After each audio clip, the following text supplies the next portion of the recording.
अस्सलाम वालेकुम नाजरीन।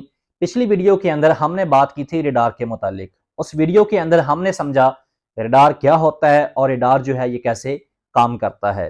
क्या ऐसी टेक्नोलॉजी मौजूद है कि जो एयरक्राफ्ट है उसको रडार से बचाया जा सके? जी बिल्कुल, ऐसी टेक्नोलॉजी मौजूद है। उस टेक्नोलॉजी को हम बोलते हैं स्टेल्थ टेक्नोलॉजी। स्टेल्थ टेक्नोलॉजी एक ऐसी टेक्नोलॉजी है जिस टेक्नोलॉजी की मदद से जो एयरक्राफ्ट है वो दुश्मन के इलाके में घुस के दुश्मन की ईंट से ईंट बचा सकता है और वो भी बगैर दुश्मन के रडार में आए। स्टेल्थ टेक्नोलॉजी जो है ये दो चीजों के ऊपर बेस करती है। Number one shape and number two material. वो मटेरियल जिस मटेरियल से जो एयरक्राफ्ट है वो बनाए जाते हैं। सबसे पहले हम बात कर लेते हैं शेप की। स्टेल्थ टेक्नोलॉजी के अंदर जो एयरक्राफ्ट होते हैं उनकी जो शेप है वो इस तरह डिजाइन की जाती है कि रडार से एमिट होने वाली जो रेडिएशन है जब वो एयरप्लेन के साथ टकराती हैं, टकराने के बाद वो जो रेडिएशन है वो दोबारा रडार को रिसीव नहीं होती। इस पर्पस के लिए जो एयरक्राफ्ट होते हैं उनकी जो सरफेस होती है उनको एंगुलर सरफेस के अंदर डिजाइन किया जाता है, क्योंकि रडार टेक्नोलॉजी के अंदर जो एरोप्लेन होते हैं उनको डिटेक्ट करने का जो फिनोमेना है वो ये है कि जब रडार जो है वो सिग्नल जो एमिट करता है वो सिग्नल जब एयरक्राफ्ट के साथ टकरा के दोबारा रडार को रिसीव होता है तो इस तरह रडार जो है वो स्पेस के अंदर एयरक्राफ्ट की लोकेशंस को लोकेट कर सकता।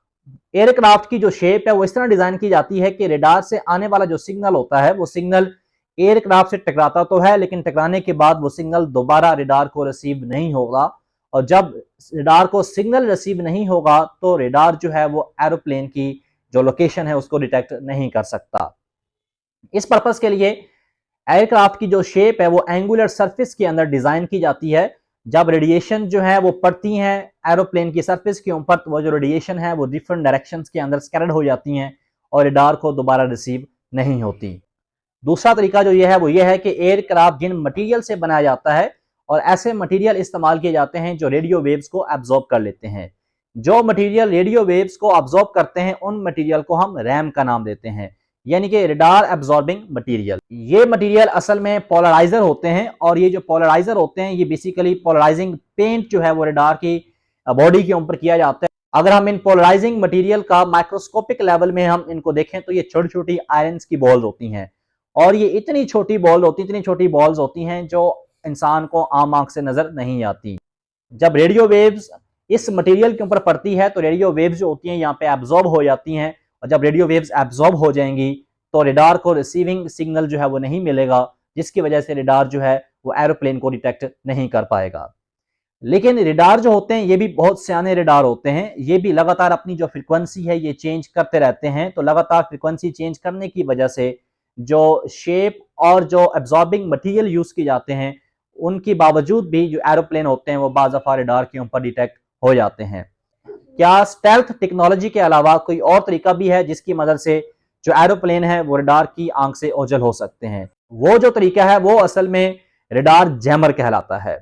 रडार जैमर के लिए असल में एक मिसाइल जो है वो बनाया जाता है। उस मिसाइल के अंदर छोटे छोटे जो गिलास फाइबर होते हैं उनको एल्यूमिनियम शेल के अंदर क्लोज किया जाता है जिनका साइज जो है वो चंद सेंटीमीटर्स के अंदर होता है।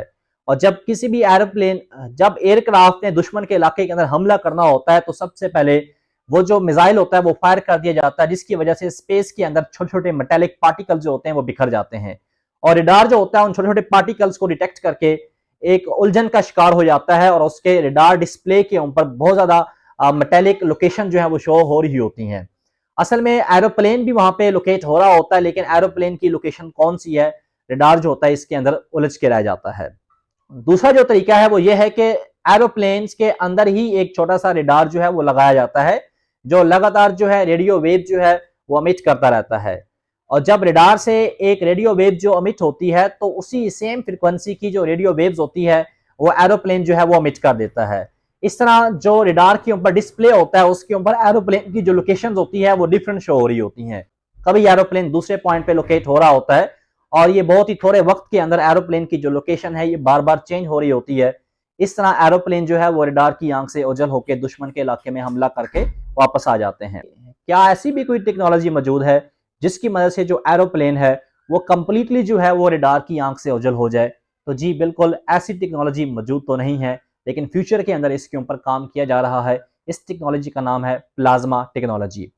इस टेक्नोलॉजी के अंदर एरोप्लेन की जो सरफेस है उसके ऊपर इलेक्ट्रोड्स लगाए जाते हैं। जब एरोप्लेन फिजा के अंदर उड़ता है तो उन इलेक्ट्रोड्स के ऊपर चार्ज आ जाता है और उस चार्ज की वजह से एरोप्लेन के इर्द गिर्द जो एयर होती है वो प्लाज्मा में कन्वर्ट हो जाती है।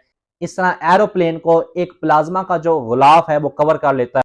प्लाज्मा की ये खूबी है कि प्लाज्मा जो है वो रेडियो वेव्स को कंप्लीटली तौर पे एब्जॉर्ब कर लेता है।